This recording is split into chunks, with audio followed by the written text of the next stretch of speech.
देश भर में लोकसभा चुनाव का आखिरी चरण 1 जून को था, जिसके बाद सारे ही चैनल्स के एग्जिट पोल आने के बाद एग्जिट पोल को लेकर सभी राजनीतिक पार्टियों में जंग छिड़ गई। जहां एनडीए ने इसे 400 पार बताया, तो वहीं इंडिया गठबंधन ने भी 295 का नारा देकर इसे बुलंद किया। उन्होंने साफ तौर पर कहा कि हमारी इंडिया गठबंधन की सरकार बनेगी और 295 सीटें हम पाएंगे।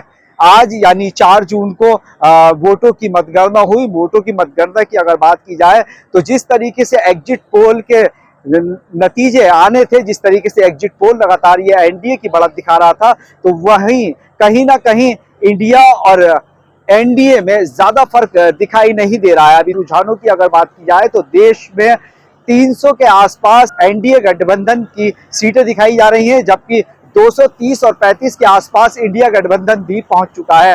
हालांकि इसमें सबसे चौंकाने वाले आंकड़े उत्तर प्रदेश से आए हैं, जहां पर बीजेपी पूरी तरीके से सहमत थी कि 70 और 75 के पार बीजेपी यहां से एनडीए गठबंधन के साथ ले जाएगी। लेकिन अभी तक के जो रुझान आए हैं उसने सबको चौंका दिया है। हालांकि मुझे ये भी लगता है कि इंडिया गठबंधन खुद इस बात पर हैरान होगा कि 40 और 45 के आसपास जो रुझान इंडिया गठबंधन के उत्तर प्रदेश से दिखाए जा रहे हैं, कहीं ना कहीं उन्होंने इस चीज की उम्मीद नहीं की होगी, जबकि एनडीए गठबंधन को यहां पर भारी झटका लगता हुआ दिखाई दे रहा है। इसी के साथ ही अगर बात पश्चिमी उत्तर प्रदेश के मुरादाबाद मंडल की जाए तो यहां से मुरादाबाद की अगर बात की जाए तो खासतौर से, तो यहां 20 राउंड अब तक हो चुके हैं, जिसमें सपा की प्रत्याशी रुचिवीरा आगे चल रही हैं।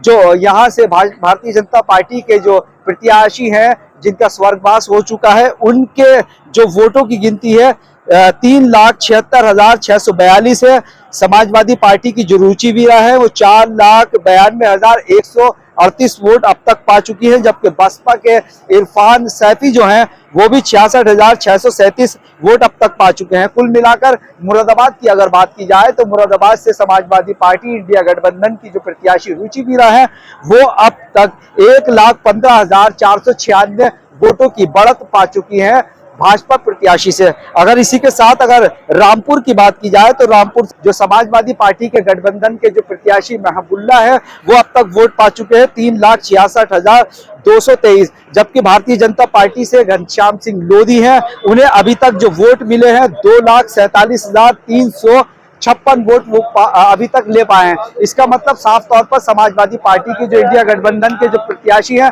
वो कहीं ना कहीं बढ़त बनाए हुए हैं और लगभग 1,18,867 वोट से वो अभी तक बढ़त बनाए हुए हैं। इसी तरीके से अगर संभल की बात की जाए तो संभल से इंडिया गठबंधन के जो प्रत्याशी हैं, पूर्व जो वहां से लोकसभा के जो सांसद रह चुके हैं शफीकुर रहमान बर्क, उनके पोत्र हैं जियाउर रहमान बर्क। 16वें राउंड तक उस जियाउर रहमान बर्क ने जो वोट पाए हैं, अब तक जो वोट पाए हैं वो 2,97,288 वोट, यानी बर्क साहब के जो पोते हैं जियाउर रहमान बर्क जो इंडिया गठबंधन के प्रत्याशी हैं 2,97,288 वोट अब तक पा चुके हैं।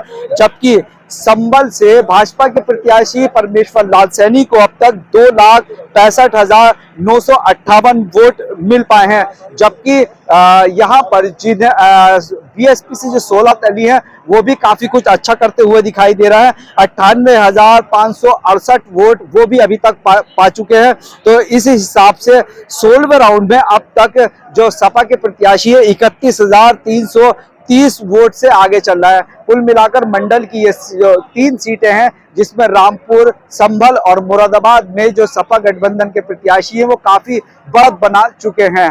फिलहाल अमरोहा में जो दानिश अली है, कुंवर दानिश अली है, जो इंडिया गठबंधन के कांग्रेस के प्रत्याशी हैं, वो भी बढ़त बनाए चुके हैं। माना यह भी जा रहा है कि वो भी कहीं ना कहीं फाइट में है। वहां भी सीधा मुकाबला भारतीय जनता पार्टी और इंडिया गठबंधन के प्रत्याशी कांग्रेस के बीच है। कुल मिलाकर मुरादाबाद की मंडल की अगर बात की जाए तो यहाँ कहीं ना कहीं बढ़त जो है वो इंडिया गठबंधन को ही है। हालांकि देखना ये दिलचस्प होगा कि आने वाले वक्त में जब रिजल्ट घोषित होता है तो किसकी हार और किसकी जीत होती है। कैमरा पर्सन फरदीन के साथ में अब्दुल वाजिद, अमृत विचार, मुरादाबाद।